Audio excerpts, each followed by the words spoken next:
আবার এলো ওরা ঘুরে ঘুরে আজকারে এদিকে করে যাচ্ছে, খালি আমাকে দেখবার লেগে এদিকে পেরিয়েছে, 10 টাকা করে দে। আমি আরো বুঝতে পারি না তোরা যে কারণে আমাকে দেখছি, যদি আমার গায়ে হাত দিয়ে দেখছি বুঝতে পারছি। রাতে মুখ হয়ে যাচ্ছে, দিনে মুখ হয়ে যাচ্ছে। এখানে আস্তে আস্তে মসজিদের কোণে ওখানে পেশাব করে দিয়েছি, এরা ধরলে ধরে পানি নিয়ে এলো। আর আমার অবস্থা ওরা এখন জানে না, ওরা মনে করছে ধর্ম হজ করছে, ধর্ম মরদ রোজগার করে খাওয়াবে করতে বিয়ে করলে ওগুলো কেঁদে মরে যাবে। আমাকে বিয়ে করার চান্স করিয়ে না। আসমার মাকে সুযোগ, আসমার মা খালি বলে ঘুরে এসে মুখে পড়ো, দিয়ে শুয়ে যাও, চুপ করো। আবার এইদিকে এটা রাস্তা নাকি, আর ওই ধারে কিছু আছে নাকি? ছোটটাকে আমি ছুটছে, দেখ তোর লেগে আমি চান্স নেবো, যা তুই ভালো। এ বাবা, মান আমিলা সালিহান ফালিনাফসিহি ওয়া মান আসাআ ফালাইহা। যে বা যারা ভালো কাজ করবে পুরস্কৃত হবে, যে বা যারা মন্দ কাজ করবে শাস্তি পাবে। সবাই বলুন আজ থেকে ভালো কাজ করবো, বলুন ইনশাআল্লাহ। ইনশাআল্লাহ কি ভালো কাজ? খালি নামাজ রোজা বলি নাই আমি, সত্য কথা বলা, ভালোবাসা, প্রেম, প্রীতি। এই যেমন মেয়েদের ঘরকে এসছে, তার চাচাই তো যা, চাচাই তো ননদ, চাচাই তো ভাত, আসসালাম আলাইকুম। মেয়েরা মেয়েদিকে সালাম দেবে, ওয়ালাইকুম আসসালাম। আহা হা, মুখটা পুছে দিলে, দিয়ে বললে বাবু থাকো, তোমার লেগে চারটি তরকারি করি, চারটি ভাত খাও, বিকেলটা থাকো, কালকে ঘর যাবে। সকালবেলায় খুঁটে 5 কেজি চাল বেঁধে দিলে, আর 50টা টাকা দিয়ে বললে বাবু দোয়া করবে। আমি কসম খাবো? আমি কসম খাই না, জানেন তো আপনারা। কসম খেয়ে বলতে মন যাচ্ছে, হাসপাতালে রোগী থাকলে ডাক্তার দেখার আগে ভালো হয়ে যাবে, অপারেশন করার দরকার হলে আর করতে হবে না। ওই যে চাচাইতো ভাত গরিব, তাকে 50টা টাকা দিয়েছ, 5 কেজি চাল দিয়েছ, আর বলেছ আমার সাথে 4টি ভাত খা, কাজ হয়ে যাবে। কিন্তু কি বলছে জানেন? বুবু তুমি কখন যাবে? তোমাদের বাস কটায়?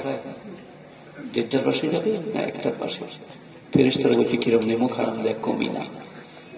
বুবুকে রাস্তা দেখাচ্ছে, গরিব গুরবা এতিম মিসকিনকে ঘরে আটকিয়ে রাখুন, নাস্তা করান, খানা খাওয়ান, ভালোবাসুন।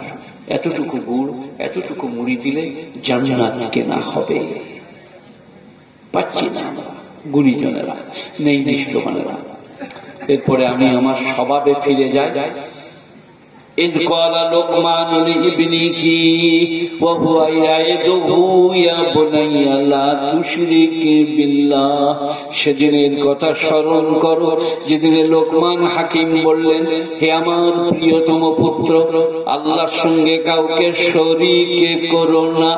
গাছতলা, পিঠতলা, মেহেদিতলা, বেলতলা, রওজা, দরগা, থান, ইমামবাড়া, ছাগল বলো, মুরগি বলো, মানত বললে আর বিসমিল্লাহ বললেও হালাল হবে না, শুয়োরের মতো হারাম। ইজ ক্বালা লুকমান, লোকে মনে করে শওকত বলে, আমি কেন বলবো? কোরআন 21 পারা সূরা লুকমান। ইজ ক্বালা লুকমান লিবনিহি ওয়া হুয়া ইয়াইযুহু ইয়া বুনাইয়া। সেদিনের কথা স্মরণ করো যেদিনে লোকমান হাকিম তার প্রিয়তম পুত্রকে, ইয়া বুনাইয়া, আই মেরে প্যারে বেটে। আর যদি থাকতো ইয়া ইবনি, হে আমার কথা, या बुनैया आई मेरे प्यारे बेटे ला तुशरिक बिल्लाह, আল্লাহর সঙ্গে কাউকে শরীক করো না। আহা, এখন এই পরীক্ষা পেরিয়ে গেল, মেয়েরা বলছে বেটা দিয়ে এই কলমটা নিয়ে যা, মসজিদের দেয়ালে ঠুকে দিবি, দিয়ে চলে যাবি, দেখবি লেখা ফটফট করে বেরোবে, তার সইকার রইকার ক সেরে। খবরদার, সাবধান, মানত করো না, মানসিক করো না, পীরের পায়ে মাথা ঠোকো না। আসসালামু আলাইকুম হযরত, ভালো আছেন? যথেষ্ট। পায়ে হাত দেওয়া যাবে না, পায়ে মাথা ঠোকা যাবে না, হযরত হযরত। আর আপনি নিজের কাজ করুন, নামাজ, রোজা, হজ, যাকাত, দিনদারি, পরহেজগারি, তাকওয়া, খোদাভীরুতা, আল্লাহর ভয় সবাই করবো ভাই ইনশাআল্লাহ।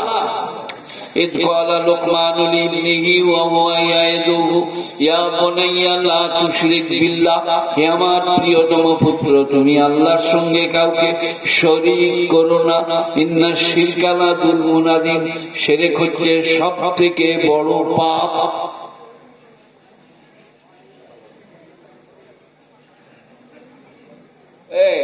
তুই কোথায় যাচ্ছিস রে? তুই কোথায় যাচ্ছিস? এখানে আয় রে, এদিকে আয়, বসতা এখানে, এখানে বসবে। আমার সোনার লাল রে, আহা তালবিলিম মানে বিচিতি রে। তালবিলিম দিকে শয়তান পাকাতে পারে না।